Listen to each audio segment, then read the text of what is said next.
In the late 1800s, during Japan's Meiji era, a young girl from Kumamoto Prefecture rose to national fame, not for her beauty or talent, but for something far more mysterious. Her name was Chizuko Mifune, and she would go down in history as Japan's first known clairvoyant. Some called her the girl with the 1,000-mile vision. Others claimed she was a fraud. But who was she really? Chizuko was born on July 17, 1886, into a respected doctor's family. As a child, she didn't stand out in any particular way, until a tragic accident damaged her hearing, leaving her almost deaf in her left ear.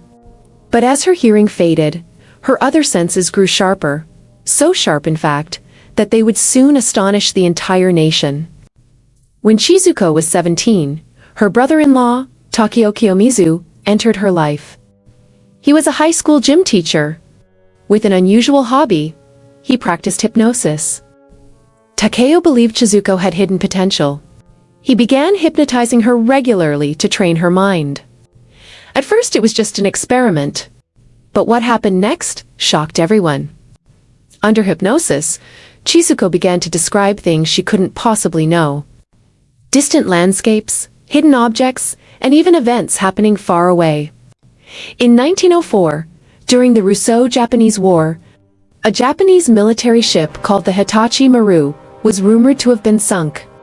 No one knew for sure what had happened. Under hypnosis, Takeo asked Chizuko what she saw. Chizuko said, "The ship sank on June 15th. But the 6th Army Division wasn't on board." Days later, letters arrived confirming everything she had said. The ship had indeed sunk, and the Army Division had taken another route.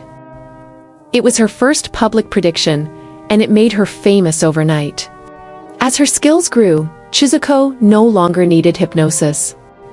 She could use her clairvoyant powers simply by focusing her mind.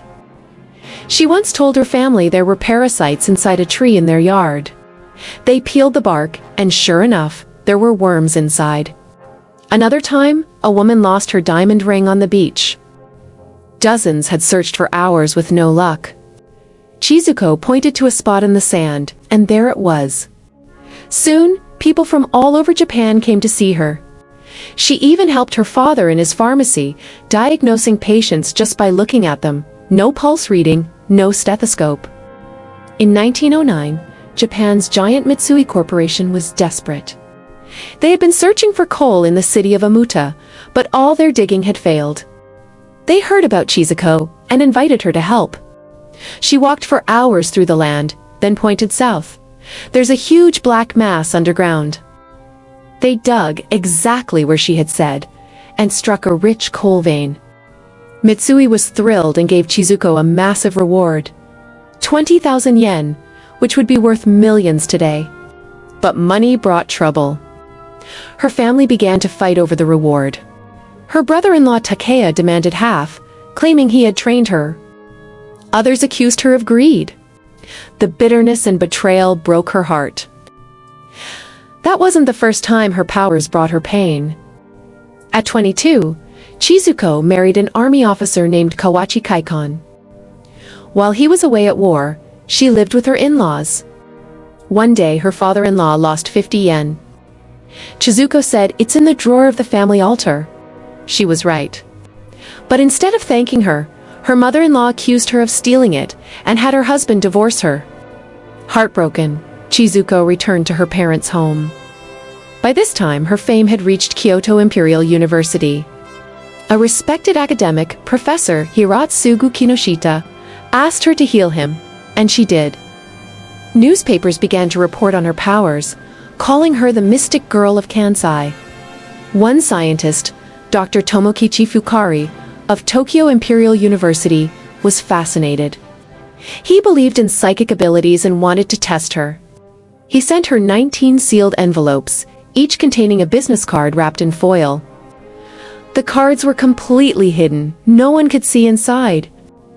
Chizuko returned 7 of them, describing what was inside. To everyone's surprise, her answers were almost completely correct. The remaining 12? She explained that 3 accidentally fell into the fire, and 9 she couldn't read due to exhaustion. Dr. Fukari invited Chizuko to perform in front of top scholars, doctors and reporters in Tokyo in September 1910. Over 3 days, she amazed the audience. In one experiment, she correctly read characters sealed inside a lead pipe. In another, she identified the words morality heaven from a sealed box. Perfectly accurate. Even 14 university doctors were shocked. The next day's newspapers called it the amazement of 14 scholars. But when she failed to complete a bonus round because of illness, critics attacked. Leading scientists like Dr. Kenjiro Yamakawa dismissed her abilities, calling them fake.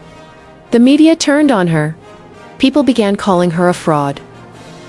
Back home, villagers who once welcomed her now gossiped and jeered. Even her neighbors whispered behind her back. Chizuko became deeply depressed. She wondered, was this gift really a blessing or a curse? On January 19, 1911, at just 24 years old, Chizuko Mifune ended her life by drinking poison. More than 20 years after her death, a new field of science emerged: parapsychology. Researchers like Dr. J.B. Rhine from Duke University in the U.S. proved that extrasensory perception might be real. In fact, they found that every person may have latent clairvoyant abilities hidden within us, just like Chizuko. She may have been born too early for the world to understand her. Subscribe and hit the notification bell so you don't miss what's coming next. Share it, because some stories are meant to be discovered together. And stay curious. I'll see you in the next chapter.